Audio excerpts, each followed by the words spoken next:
ഇന്ന് ശിശുദിനം. സ്വതന്ത്ര ഇന്ത്യയുടെ ആദ്യത്തെ പ്രധാനമന്ത്രിയായിരുന്ന ജവഹർലാൽ നെഹ്റുവിന്റെ ജന്മദിനമാണ് നവംബർ 14.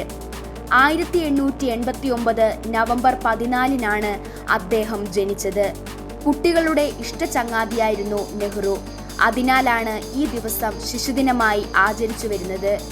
ചാച്ചാജി എന്ന ഓമന പേരിനാൽ നെഹ്റു എന്നും ഓർമ്മിക്കപ്പെടുന്നു. പാശ്ചാത്യ ജീവിതം ഇഷ്ടപ്പെട്ടിരുന്ന ആളായിരുന്നു അദ്ദേഹത്തിന്റെ പിതാവായ മോത്തിലാൽ നെഹ്റു. അതുകൊണ്ട് തന്നെ ഏകമകനെ ഇംഗ്ലണ്ടിൽ അയച്ചു പഠിപ്പിച്ചു. 1905 ഇംഗ്ലണ്ടിലെ ഹാരോ സ്കൂളിൽ ചേർന്നു. കേംബ്രിഡ്ജിലെ ട്രിനിറ്റി കോളേജിൽ നിന്ന് ബിരുദമെടുത്തു. ലണ്ടനിലെ ഇന്നർ ടെമ്പിളിൽ നിന്ന് ബാരിസ്റ്റർ ബിരുദവും നേടിയ ശേഷം ഇന്ത്യയിൽ തിരിച്ചെത്തി. 1912 അലഹബാദിൽ അഭിഭാഷകനായി ഔദ്യോഗിക ജീവിതം ആരംഭിച്ചു. 1916 വിവാഹിതനായി. ആ വർഷം ലക്നൌവിൽ നടന്ന കോൺഗ്രസ് സമ്മേളനത്തിൽ വെച്ചാണ് ആദ്യമായി ഗാന്ധിജിയെ കണ്ടുമുട്ടിയത്. 1920 നിസ്സഹരണ പ്രസ്ഥാനത്തിലൂടെ ഗാന്ധിജിക്കൊപ്പം സജീവ രാഷ്ട്രീയത്തിൽ പ്രവേശിക്കുകയും സ്വാതന്ത്ര്യ സമരത്തിന്റെ മുന്നണി പോരാളികളിൽ ഒരാളായി മാറുകയും ചെയ്തു.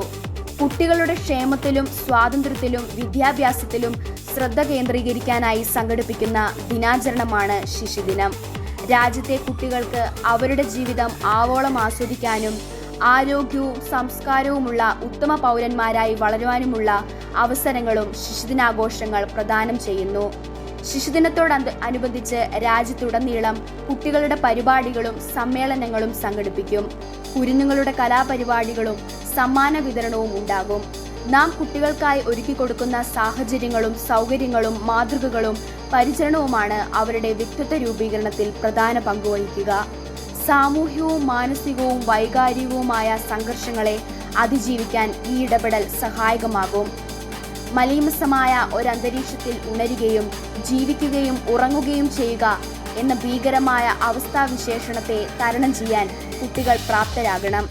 ഒരുപോലെയാകാനും ഒരുമയിലാകാനും ഈ നവംബർ 14 കുട്ടികൾക്ക് വഴികാട്ടിയാകട്ടെ എന്നു മാത്രം ആശംസിക്കുന്നു.